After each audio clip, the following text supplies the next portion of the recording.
sitting here, and all of a sudden I start thinking about something happened 3 years ago, like a lover that left, and very, very painful, and the memory's here, and I'm sort of dreaming in that. It's causing suffering. In the midst of that, there's an opportunity to see that that's happening, right? To just see that it's happening. And then in seeing that it's happening, you recognize what's actually happening is that what I really am is this timeless awareness that just noticed a story of time happening. So I'm taking a moment, I'm resting, and I've checked in now. I've seen that this is what I am. And the thought about the lover may still arise, but now I see that it's a viewpoint. I'm awake to the viewpoint, and I'm awake to what's happening in my body. I know that there's pain there. I know that there's fear or loss or grief or sadness happening. I can experience that directly. Now I can face that. I can really be with that emotion. So I'm checking in, and then I can hear the voice that says, "Oh, you shouldn't have been lost. You've been lost so long. When are you going to wake up?" And I can see that that's a false voice, because that's part of the story, like that somebody's going to wake up. That's just a thought happening to timeless, impersonal awareness. So I'm noticing that, right? Or the voice that says, very, very subtle things like, is there a way to be detached from all this? Is itself just one of the thoughts arising to awareness. To awareness, there's nothing to do. You're already aware. You're already awareness, and you're listening to the voice that says, maybe there's something I ought to do. And you can go and do that thing. You can go and meditate. There's plenty of things we can do. There's all kinds of practices. That's fine. But the point is, a good practice will always remind you that awareness is here, and that it sees whatever viewpoint is happening. And then there's just that resting and recognizing it right there in the midst of it. So it's deepening in the resting of awareness. Right, deepening in the recognition that you are awareness is another way of saying it. Okay, and that's what I meant by getting it. You don't get attached to it. I mean, because getting attached to it would mean it's something that can come and go. Getting attached to awareness. What? Well, right, because it's not something that like attachment. If you're going to use that word, would be something that happens within awareness, what you're doing is you're attached to some state, maybe some state, which is really, it's right now it would be only a memory. Let's say you had a state that you got in 3 days ago. Okay. That's not awareness. That's a phenomenal experience. It had certain qualities to it. Maybe it was again, a peaceful state, or a state in which, like, you heard birds singing, right? Phenomenal singing sounds, or whatever was happening. That's a state that happened. Every state begins and it ends.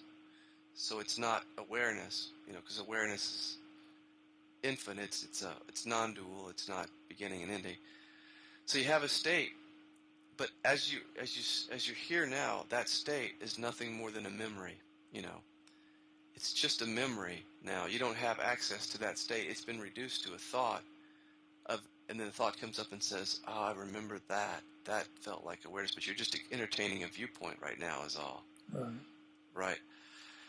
So, if anything, it's to see that state came through awareness and then disappeared, and then the next state, and then the viewpoint that tried to remember it is another appearance of awareness, and then the next phenomenal thing. But awareness is unmoving and unchanging and just notices all this stuff coming and going. So that the crossing point, again, going back to that, is to recognize that all of these appearances are equal appearances within awareness. The most profound state and the most mundane, boring state are equal. That they come across the appearance, but they don't touch what you are, which is experiencing all of this different stuff. That's in there looking at it, noticing that it's happening. Okay, so there's something right now that's trying to create a memory of this. So 3 days from now, I can look back and have this memory. Yeah, Is exactly. that messed up? Yeah, because this is an experience, so the mind interprets experience and it creates a memory. And so let's say you just get up and you walk into the living room. Let's don't even go 3 days from now. You walk into the living room 2 hours later. Or even 10 minutes, right? 10 minutes, right.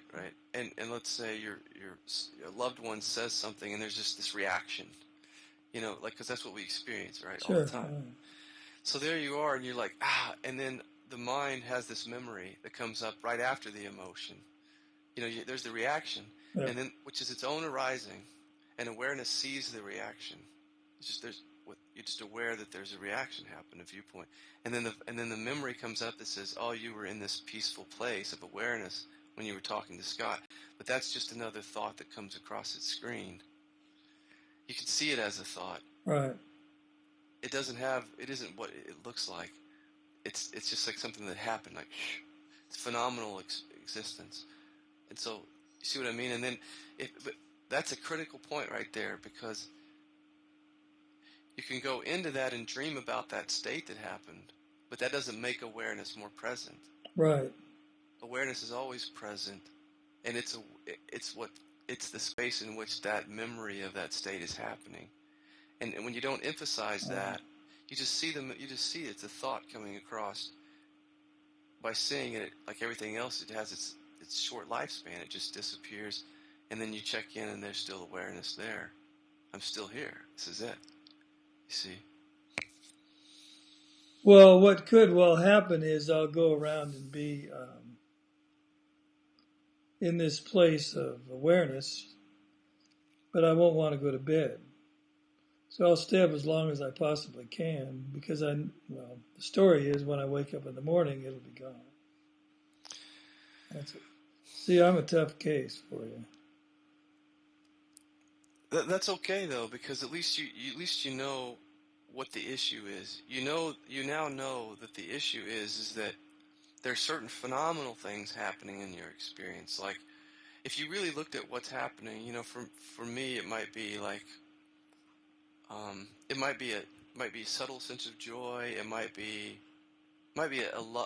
love, like a love of just this experience of being, like a sense of love, or it might be like the absence of thought, or some other aspect of your experience that the mind says this is it. That's all it does. It just says this is it. It labels it that way. So now you know what's happening.